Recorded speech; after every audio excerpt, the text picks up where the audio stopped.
Lalu apa tindak pidana pegiat media sosial Ferry Irwandi yang dimaksud dalam temuan baru TNI ini? Kami akan bahas bersama dengan para narasumber, bergabung lewat sambungan dalam jaringan Ketua Umum Yayasan Lembaga Bantuan Hukum Indonesia YLBHI Muhammad Isnur, kemudian ada pengamat politik dan militer dari Universitas Erlangga Slamet Ginting, dan Guru Besar Fakultas Hukum Universitas Jenderal Sudirman Hipnu Nugroho. Selamat sore semuanya dengan Tifal di sini, apa kabar? Selamat sore Mas Tifal, Mas Isnur. Selamat sore Mas Bang Tifal. Ginting. Terima kasih sudah bergabung dalam diskusi kami kali ini. Saya dari Universitas Nasional. Universitas Nasional, kami koreksi di situ. Terima kasih Pak Slamet sudah mau memberikan koreksinya dan terima kasih sudah bergabung juga bersama kami. Begini Pak, kalau dari kutipan terakhir yang disampaikan Ferry dalam sebuah diskusi hari Jumat kemarin, ia mempertanyakan, kenapa saya yang diperkarakan segitunya? Saya warga sipil biasa, apa yang dicari? Kalau menurut Anda dalam perkara ini, apakah betul ada pidananya atau tidak? Pak Slamet. Oh, halo. Ya, tentu saja kita harus pertanyakan dulu pada semua pihak. Apa sih yang disebut ancaman cyber itu? Ya, ancaman cyber itu kan ada fisik dan non-fisik. Sumbernya dari mana? Sumber bisa dari dalam negeri, dari luar negeri. Pelakunya bisa state actor, bisa juga non-state actor. Jadi ada individu, ada kelompok. Kemudian ancaman itu bisa fisik, bisa non-fisik. Fisik itu bisa apa? Dari kecerdasan buatan, AI. Jadi di situ ada DDoS, phishing, shoceng, malware, spoofing, botnet, dan lain-lain. Jadi teknik-tekniknya juga ada. Nah, dalam non-fisik itu juga pasti ada propaganda hitam, ada point of shirek, pembanjiran informasi, polarisasi, reading, dan framing. Nah, disitulah kemudian semua bisa kemudian tanpa sadar dijadikan alat oleh siapa? Oleh pihak asing, oleh dalam negeri, luar negeri, state actor maupun non-state actor. Di situ potensi ada rekayasa kecerdasan buatan dan lain-lain. Karena itu, kalau kita lihat, maka ancaman cyber itu ada target. Targetnya apa? Misalnya kerusakan sistem komunikasi dan informasi supaya tidak berfungsi, kebocoran data, dan lain-lain. Dan ini tentu saja dari target itu mengancam alam pikiran, baik itu aparat keamanan dengan masyarakat. Ini harus dibedah dulu. Sehingga di situ bisa berpotensi mengancam pertahanan keamanan negara. Maka jika ini sudah masuk, disitulah ada kedaulatan dan keutuhan negara Republik Indonesia yang bisa terancam di situ. Sehingga konteksnya Pak, dari kasus Irwan ini betul bahwa ada pidana pencemaran nama baik yang mengganggu pertahanan keamanan negara. Menurut Anda begitu? Ya, tentu saja TNI dalam hal ini, mereka itu tentu saja ketika ke Polda Metro Jaya, kalau kita lihat itu kan ada unsur satuan siber, ada unsur penerangan atau humas, ada unsur polisi militer, ada unsur Babinkum. Tentu mereka sudah mengkaji, punya alasan-alasan yang itu kita sebagai orang luar tentu tidak tahu artinya analisis mereka seperti apa. Sehingga kalau menurut Anda Mas Isnur, ditambah lagi ada disebutkan dari pihak TNI ada peluang juga pidana lain yang bisa dialamatkan kepada Ferry. Apakah itu masuk akal atau tidak? Jawabnya nanti, kita jeda sebentar. Kami segera kembali.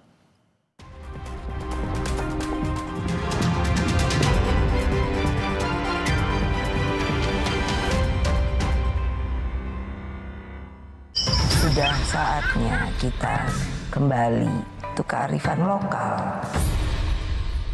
Manusia itu harus selalu bersinergi dan kontekstualnya. Harus mencintai alam. Itu semua datangnya dari alam toh. Saya kalau dalam sujud saya, doa saya, senang banget saya jadi perempuan. Merawat Pertiwi, Minggu 14 September pukul 9 pagi di Kompas TV. Umpan lambung apa umpan terobosan yang terbaik? Rido! Seger-seger Luwak White Coffee. luwak white coffee less sugar dulu. Wah, Luwak White Coffee Less Sugar dibuat dengan susu rendah lemak, rendah gula, rendah kalori. Menangkan 5 tiket nonton langsung Piala Dunia. Kirim 5 bungkus kopi luwak apa saja. Foto dan upload ke sosial media tag Kopi Luwak Official. Buruan kirim, pemenang akan segera dipilih. Luwak White Coffee, rendah gula, Nyaman diminum. Untuk batuk kering dan pilek, jangan asal. Minum Neo Ultradin. Untuk urusan batuk kering dan pilek, obatnya Neo Ultradin. puluhan komika nasional suci kembali ke rumahnya. Temui Raditya Dika, Ajis Doa Ibu, Ari Kriting, Abdel Ahrian, serta sejumlah komika dari season 1 hingga 11. Di Suci Fest, 25 Oktober di Balai Kartini, Jakarta. Dapatkan tiketnya segera. Info lengkap lihat di Instagram Suci Kompas TV. Bersatu dalam tawa di Suci Fest. Konektivitas dan sarana yang buruk kerap dikeluhkan pekerja pengguna transportasi umum. Di tengah gaji pas-pasan dan biaya hidup selangit, pekerja terpaksa hidup frugal dan merogoh kocek ekstra. Kira-kira sebulan ya paling sepertiganya dari gaji lah ya. Kita anggap ya gross semuanya sejutaan pasti masuk loh untuk ongkos doang ya. 60 menit special report. Minggu 14 September pukul 6 petang di Kompas TV.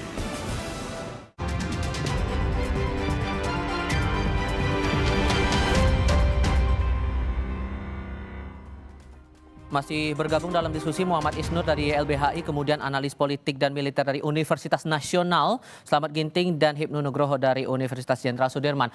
Saya kembali ke Mas Isnur. Pertanyaan saya sebelumnya, dari pihak penerangan TNI menyebutkan bahkan ada potensi pidana lain walaupun tidak diterangkan apa pidana yang dimaksud ini. Menurut Anda masuk akal kalau ada pidana yang lain selain dari pencemaran nama baik? Yang pertama gini, Mas Tifal. Dari rangkaian seluruh ucapan Mas Ferry Irwandi ini, mana sih yang dianggap mengancam itu? Mana sih yang dianggap melakukan tindak pidana? Saya tuh follower dia dan saya mengikuti hampir semua pernyataan dia gitu. Itu konteks dan ucapan dia semua dalam rangkaian dia menganalisis, dia melihat, dia mengajak untuk berhati-hati dalam demonstrasi. Karena ada banyak dugaan-dugaan keanehan-keanehan gitu. Itu dalam konteks opini masyarakat dalam kebebasan berekspresi. Jadi menurut saya tidak ada tindak pidana di situ. Perlu berhati-hati. Yang kedua, kalaupun ada di bagian mananya, kan ini kan nggak jelas, Mas. Nggak diterangkan. Kita publik ini nggak tahu ke arah mana gitu. Dan yang terakhir saya baca juga statusnya Ferry Irwandi, dia sudah berdialog panjang dengan Kapuspen, yang menyatakan Kapuspen juga tidak akan melaporkan lagi. Sudah berdialog dan sudah selesai gitu. Jadi kita sebenarnya di publik ini dihadirkan drama yang seperti seolah-olah bahwa ada satu lembaga merasa tercemari nama baiknya, tercemari institusinya, kemudian dia melaporkan gitu.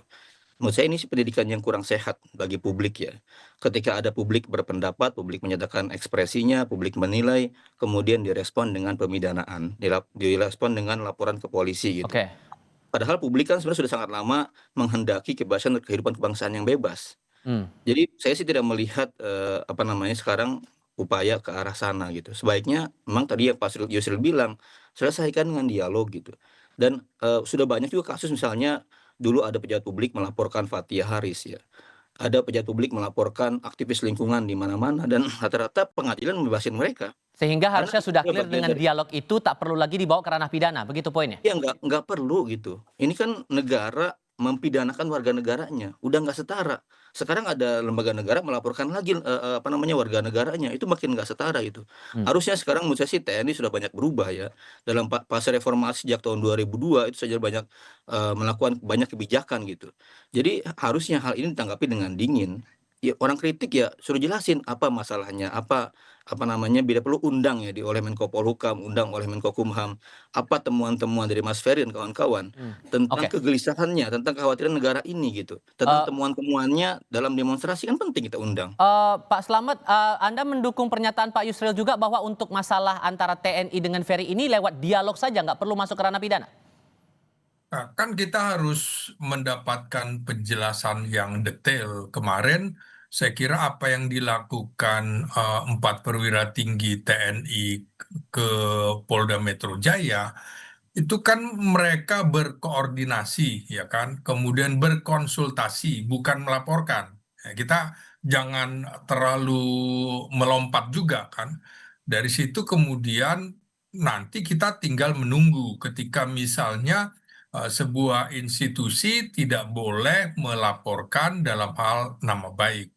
Nah, kan selain institusi kan tentu juga ada personal prajurit TNI. Ya, tentu mereka punya pertimbangan-pertimbangan di mana kita tidak tahu pertimbangannya seperti apa. Oke. Apakah disinformasi yang diduga dilakukan oleh konten kreator Ferry Irwandi misalnya Mhm. itu menyebabkan distrust atau kepercayaan rusaknya citra aparat keamanan negara sehingga bisa menimbulkan perpecahan bangsa nantinya dan itu otomatis mengancam pertahanan keamanan negara, kedaulatan dan keutuhan negara, yaitu nanti tinggal kemudian persoalan hukumnya seperti apa. Jadi Singkatnya berarti dialog itu diperlukan atau tidak, Pak, antara TNI dengan Ferry itu? ya saya kira dialog itu kan juga sudah diucapkan oleh Komandan Satsiber TNI Baik. Brigjen Jo Sembiring bahwa pihak mereka sudah coba menghubungi tapi tidak bisa. Artinya Oke. upaya dialog itu kan sudah dilakukan. Artinya minta penjelasan Mhm. begitu ya. Tapi kalau langsung kan repotnya begitu menurut Aha, aha. saya.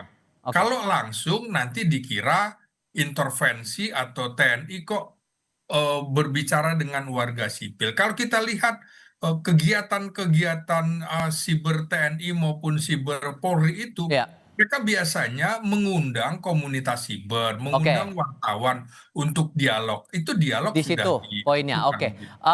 Prof. Hipnu, kalau Anda melihat kasusnya Ferry ini secara hukumnya sudah jelas ada pidananya atau tidak? Ya, gini Mas, sudah ada pidana atau tidak itu kita ada dua dimensi subjek dan dimensi objek. Dimensi subjek pertanyaannya, Mas Ferry itu memang ada niatan memberikan suatu chaos tidak? Merendahkan atau tidak? Ini terminologinya harus jelas kan gitu loh. Karena itu kan konten, maksudnya jelas atau tidak? Terus objeknya, tentang objeknya suatu peristiwa itu hiburan atau memang sengaja melakukan suatu tanda petik onaran atau sengaja memang merendahkan. Ini yang saya kira harus diuji. Oleh karena itu kalau kemarin itu sudah sampai pada tindakan koordinasi, bahasa koordinasi itu kalau orang hukum sipil itu berarti melaporkan kan gitu loh. Karena sipil, militer nggak bisa melaporkan sipil. Bahasanya koordinasi, tapi dimaknai harus kita melaporkan. Itu yang pertama. Yang kedua, kita harus melihat sekarang harus penyelesaian-penyelesaian alternatif. Alternatif apa? Apakah perkara ini akan dilakukan suatu penyelesaian pidana? Saya kira terlalu jauh. Sekarang pertama, terkait dengan pencemaran baik sudah dikunci dengan putusan Mahkamah Konstitusi. Tidak bisa. Kedua, terkait dengan berita hoak. Apakah hoak itu terkait dengan perusahaan? Karena undang-undang IT Mas Iwa, spiritnya itu adalah transaksi ekonomi. Tapi sekarang ini hoak seolah-olah masuk sebagai pidana umum. Lah ini yang keliru. Nah sekarang pertanyaannya kalau kita kembali pada dimensi spirit undang-undang IT, itu kaitannya usaha. Oh, hoak dilakukan karena mungkin perusahaan jadi bangkrut, konsumennya jadi berkurang. Itu yang dilakukan. Jadi tidak masuk semata-mata hoak menjadi semua tidak pidana hoak. Nah ini yang saya kira menjadikan suatu perkara. Oleh karena itu tadi Mas Isnu betul sepakat. Ini tidak usah dilakukan penyelesaian alternatif, penyelesaian mediasi. Karena dalam kebijakan kriminal itu ada penal, non penal itu yang kemukan. Karena tapi kalau kemudian, sorry saya potong Pak, karena begini, karena kan ini TNI masih ada pendiriannya bahwa merasa ada potensi pidana lain. Sementara dari Ferry merasa bahwa dia tidak melakukan kesalahan apapun dan tidak terang juga ini kesalahannya karena apa. Kalau kemudian komunikasi atau dialog itu buntu, masih ada ruang tidak untuk masuk ke ranah pidana itu tadi? Saya kira agak sulit karena suatu proses perjalanan itu ada penyidikan, ada penuntutan. Sekarang mensrenya di mana? Apakah mensre itu menimbulkan akibat atau tidak? Itu dilakukan karena keonaran itu menimbulkan akibat. Sekarang pertanyaannya Mas Ferry itu menimbulkan akibat tidak? Itu yang tidak terpisahkan. Oleh karena itu perdebatannya agak sengit nanti Mas kalau di bawah suatu persidangan.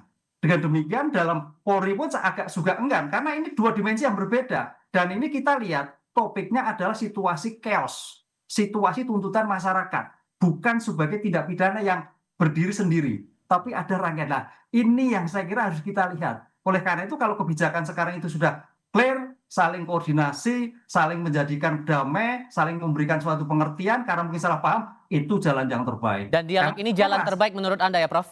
Ini tambahan Mas Tifal. Oke. Ya, Di silakan. pasal 7 ayat 2 yang tadi dibilang oleh Pak Slamet Ginting, itu ancaman dari pertahanan, bukan ancaman keamanan ya. Jadi Siber TNI sekarang punya kewenangan di Undang-Undang TNI yang baru 3 2005, ancaman pertahanan. Apa sih ancaman pertahanan ini? Sebaiknya TNI fokus pada gangguan-gangguan kepada Republik Indonesia dari luar yang mengganggu kedaulatan. Urusan pengungkapan tentang bagaimana kemarin chaos yang terjadi, itu ada dua hal. Pertama, kepolisian sedang melakukan penyidikan. Yang kedua, Presiden sedang akan membentuk tim investigasi independen. Jadi sebaiknya urusan-urusan kemarin, urusan-urusan masalah keamanan, masalah-masalah di dalam negeri yang menyangkut chaos, sebaiknya dia diselesaikan dengan penyelesaian yang lain. Kita mengharapkan, kita meminta TNI fokus pada tugas pokok dan fungsinya sesuai Undang-Undang TNI. Fokus pada urusan pertahanan. Begitu banyak juga ancaman pertahanan siber, Mas, dari luar, Mas. Gangguan-gangguan, misalnya kabel bawah laut dipotong misalnya. Atau ancaman-ancaman lain yang mengganggu kedaulatan secara keseluruhan.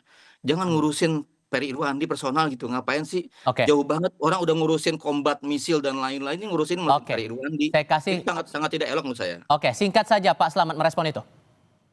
Iya, karena begini, dari beberapa yang diungkapkan, yang saya baca ya petanya ya, misalnya yang diungkapkan oleh Ferry Irwandi tentang tudingan-tudingan yang mengarah ke personal prajurit TNI ataupun institusi TNI, sudah kemudian dijelaskan oleh Mabes Polri dan juga Mabes TNI, tapi kalau kita lihat Ferry Irwandi kan masih bersikukuh walaupun sudah ada penjelasan.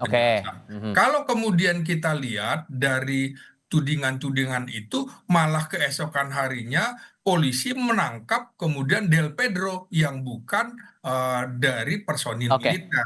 Karena itu menurut saya kalau dilihat apa yang dikemukakan oleh Mabes Polri, pasal-pasal yang disangkakan kepada Del Pedro, misalnya penghasutan, berita bohong, dan juga merekrut atau memperalat anak untuk kepentingan lain-lain, akhirnya barangkali bisa kita simak bersama dan kita harus coba melihat dari konteks yang lebih luas dari masing-masing pihak itu. Maka Prof Hipnu, menurut Anda biar ketemu nih antara dua belah pihak ini perlu penengah lagi nggak kalau komunikasi antara TNI dan Ferry ini bakal terjadi?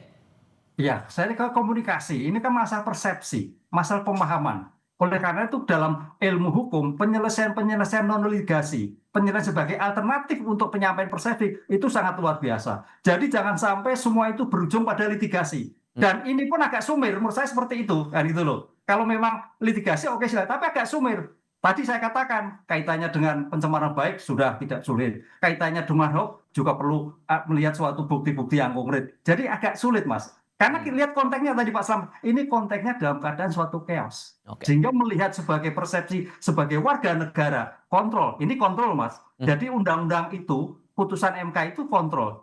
Dilihat dari aspek yang dulu monarki ke arah demokrasi. Nah, semua hal yang berkait itu sebagian dari kontrol. Oke, Mas Isnur, Pak Hipnu, dan Pak Slamet, terima kasih banyak sudah bergabung dalam diskusi kami kali ini.